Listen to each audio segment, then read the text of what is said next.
Hello মাধ্যমিক শিক্ষার্থী বন্ধুরা, পরীক্ষা হলে এমসিকিউ দেখলে কি তোমার মাথা হালকা ঘুরে যায়? মনে হয় এই প্রশ্নটা পড়িনি অথবা এই অপশানটা কি আমার একটু একটু মনে পড়ছে? তাহলে আজকের ভিডিওটা তোমার জন্য।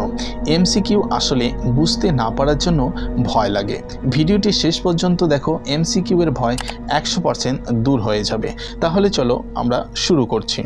এই ভিডিও থেকে আমরা কি জানতে পারবো? এই ভিডিও থেকে আমরা জানবো যে মাধ্যমিক পরীক্ষায় এমসিকিউ কেন এত গুরুত্বপূর্ণ, প্রত্যেকটা সাবজেক্টের এমসিকিউ প্রশ্ন আসলে কোথা থেকে আসে, ছাত্ররা এমসিকিউতে সবচেয়ে বড় ভুল কোথায় করে সেটা আমরা এই ভিডিওর মাধ্যমে জানবো। এছাড়াও জানবো এমসিকিউ ঠিক করার বৈজ্ঞানিক পদ্ধতি কি রয়েছে। তুমি যদি প্রশ্নের উত্তরটা নাও জানো তাহলে তুমি কিভাবে এমসিকিউ সঠিক উত্তর দিয়ে আসবে।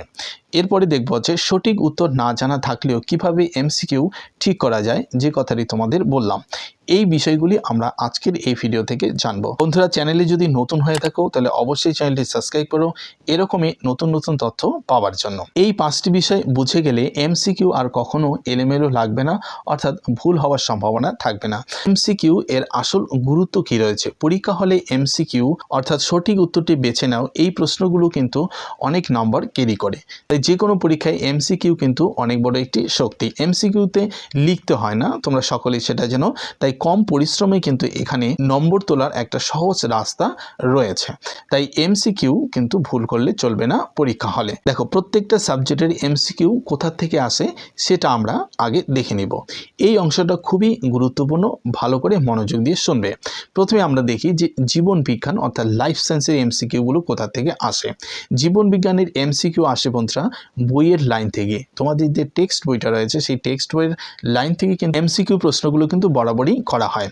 এরপরে যে সংজ্ঞাগুলো রয়েছে অর্থাৎ কাকে বলে রয়েছে সেগুলো কিন্তু তোমাকে ভালো করে জানতে হবে, ঠিক আছে?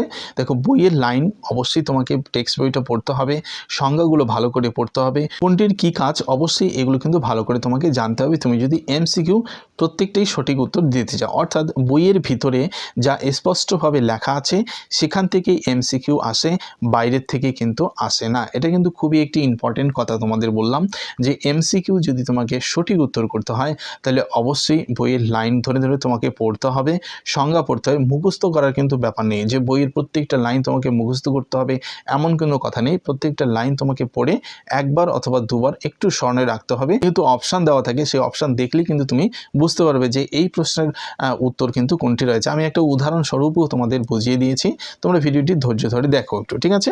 তাহলে বইয়ের ভিতরে যা স্পষ্টভাবে লেখা আছে সেখান থেকেই কিন্তু এমসিকিউগুলো করা হয়, ঠিক আছে? এটা কিন্তু খুবই একটি সিক্রেট কথা তোমাদের আমি বলে দিলাম এবং অনেক আমি দেখে বা ঘেটেই কিন্তু কথাটি বলছি, ঠিক আছে? তাহলে জীবন বিজ্ঞান থেকে প্রত্যেকটা লাইন পড়তে হবে, সংজ্ঞাগুলো ভালো করে পড়তে হবে এবং কোনটির কি কাজ রয়েছে এই 3টি অংশের উপরে যদি তুমি জোর দাও তাহলে এমসিকিউ তোমার এখানে কমপ্লিট হয়ে যাবে। ওকে, আচ্ছা।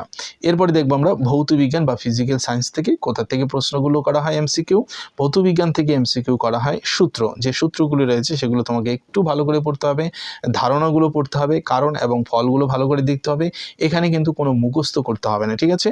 বোঝা থাকলেই এমসিকিউ এখানে 100% করা যাবে, শুধু তোমাকে একটু বুঝতে হবে। ওকে, তারপরে আমরা দেখব গণিত অর্থাৎ ম্যাথামেটিক্স থেকে কোন ধরনের এমসিকিউ বা কোথা থেকে করা হচ্ছে, ফর্মুলাগুলো তোমাকে ভালো করে জানতে হবে। ছোট হিসেব যেগুলো রয়েছে, এক কথায় উত্তর বা তোমরা বইয়ের পিছনে যেসব প্রশ্ন উত্তরগুলো দেখছো সেইগুলো কিন্তু ভালো করে পড়তে হবে। পুরো অঙ্ক করার কোনো এখানে দরকার পড়ে না, ঠিক আছে?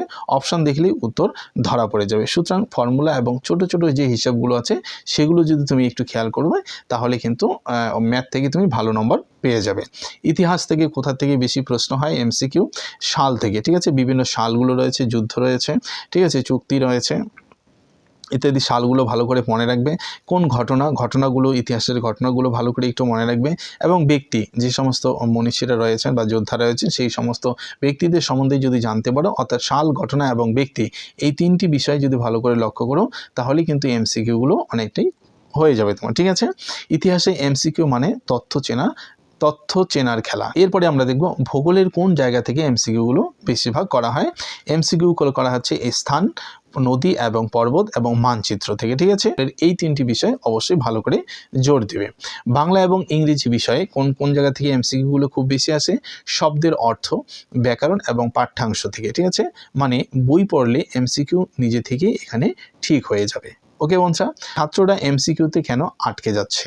দেখো, এমসিকিউ কঠিন বলে আটকে যায় না। এমসিকিউ যে খুব কঠিন তাই বলে কিন্তু ছাত্ররা আটকে যায় না। আটকে যাওয়ার কারণ হচ্ছে প্রশ্ন ঠিক করে পড়ে না। অনেকে আছে যে প্রশ্ন ঠিক করে পড়ে না, যে কোনো রকম প্রশ্নটা পড়ে তারপর অপশানের দিকে চলে যায়। প্রশ্নটাকে আগে ভালো করে পড়তে হবে, ঠিক আছে।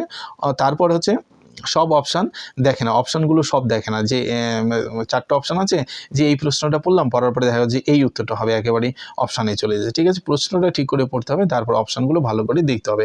আন্দাজে একটি টিক মার্ক করে দেয় যে এই প্রশ্নটাই বোধহয় হবে, এমন না, একটু চিন্তা করতে হবে, ঠিক আছে। এর জন্য তোমাকে বৈজ্ঞানিক পদ্ধতি অবলম্বন করতে হবে। কীরকম? দেখো, এমসিকিউ ঠিক করার বৈজ্ঞানিক যে পদ্ধতি রয়েছে, এমসিকিউ ঠিক করার 4টি সহজ রাস্তা রয়েছে বা 4টি সহজ নিয়ম রয়েছে। 4টি নিয়ম কিন্তু ভালো করে তোমাকে দেখতে হবে বা বুঝতে হবে। আগে প্রশ্নটা বুঝবে, আগে প্রশ্নটা ভালো করে পড়ে নেবে শান্ত মনে, তারপরে যেগুলো ভুল সেগুলো বাদ দিবে। অর্থাৎ প্রশ্ন অনুযায়ী মনে হচ্ছে যে এই যে 4টি অপশান দেওয়া থাকে, ঠিক আছে, এই 4টি অপশানের মধ্যে তোমাকে বেছে নিতে হবে যে এই অপশানটা হবে না। মনে করো এই অপশানটা হবে না, ABCD করে দেওয়া থাকে, তাহলে 2টো অপশান হবে না। তার মানে 2টো অপশানের মধ্যে অ্যান্সারটা তোমাদের রয়েছে। এই 2টো অপশান থেকে তুমি দেখো যে আরেকটাও কোনো একটা অপশান মনে হচ্ছে না তোমার হবে না, ঠিক আছে। তার মানে যেটা বাকি থাকবে সেটাই অ্যান্সার হবে, ঠিক আছে। এভাবে করতে হবে। বিষয়টি আমি আরেকবার ভালো করে তোমাদের বোঝানোর চেষ্টা করছি। যে একটি প্রশ্ন আসলো, একটি প্রশ্ন হচ্ছে A, B, C এবং হচ্ছে D, 4টা অপশান রয়েছে। এখান থেকে যেগুলো ভুল রয়েছে, ঠিক আছে, যেগুলো ভুল রয়েছে সেগুলো তোমাকে আগে বাদ দিতে হবে। সেই প্রশ্ন অনুযায়ী তোমার মনে হচ্ছে যে B অপশানটা হবে না, তারপরে দেখা গেলো D অপশানটা হবে না, সম্ভাবনা আছে A এবং Cর মধ্যে, ঠিক আছে। এবার A এবং C 2টো অপশান তো হবে না, যে কোনো একটি হবে। তাহলে এখান থেকে তোমাকে আরও অনুমান লাগাতে হবে বা আরও ভাবতে হবে যে এই যে 2টো অপশান আছে, এই 2টো অপশানের মধ্যে মনে হচ্ছে না কোনো একটি অপশান হবে না। যেটা মনে হচ্ছে না সেটা তুমি বাদ দিয়ে দাও, তাহলে যেটা থাকলো সেটাই কিন্তু অ্যান্সার করে আসবে। এরকমভাবে একটু চিন্তা করতে হবে। বাকি অপশান তুলনা করবে, ঠিক আছে, বাকি অপশানগুলো তুলনা করে দেখতে হবে।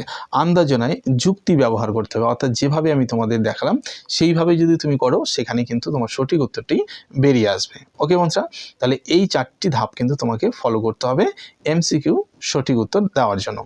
এরপরে আমরা একটা উদাহরণ দিয়ে ব্যাপারটাকে বোঝানোর চেষ্টা করি। যেমন একটি উদ্ভিদের বৃদ্ধি নিয়ন্ত্রণ করে কোন হরমোন? উদ্ভিদের বৃদ্ধি নিয়ন্ত্রণ করছে কোন হরমোন? ঠিক আছে, আমরা জীববিজ্ঞান থেকে এটি প্রশ্ন নিয়েছি। এখানে অপশান আছে 4টি: ইনসুলিন, অক্সিন, থাইরক্সিন এবং হচ্ছে অ্যাড্রিনালিন। এই যে 4টি অপশান রয়েছে, এই 4টি অপশানের মধ্যে উদ্ভিদের বৃদ্ধি নিয়ন্ত্রণ করে, ঠিক আছে, উদ্ভিদের কথা এখানে কিন্তু বলা হয়েছে। তাহলে উদ্ভিদের সঙ্গে এখানের মধ্যে কোনটা উদ্ভিদের সঙ্গে যায়? দেখো, ইনসুলিন এখানে মানুষের সঙ্গে যায়, থাইরক্সিন মানুষের সঙ্গে যায়, অ্যাড্রিনালিন মানুষের সঙ্গে যায়। তাহলে অপশান নম্বর এখানে হচ্ছে অক্সিন। বিষয়টিকে আরও একটু ভালো করে আমরা বুঝি। প্রথমে প্রশ্নটা বুঝি। প্রশ্নে কি বলা হয়েছে? দেখো, এখানে কথা হচ্ছে যে উদ্ভিদ মানে হচ্ছে গাছের কথা বলা হয়েছে, ঠিক আছে, উদ্ভিদের বৃদ্ধি নিয়ন্ত্রণ করে।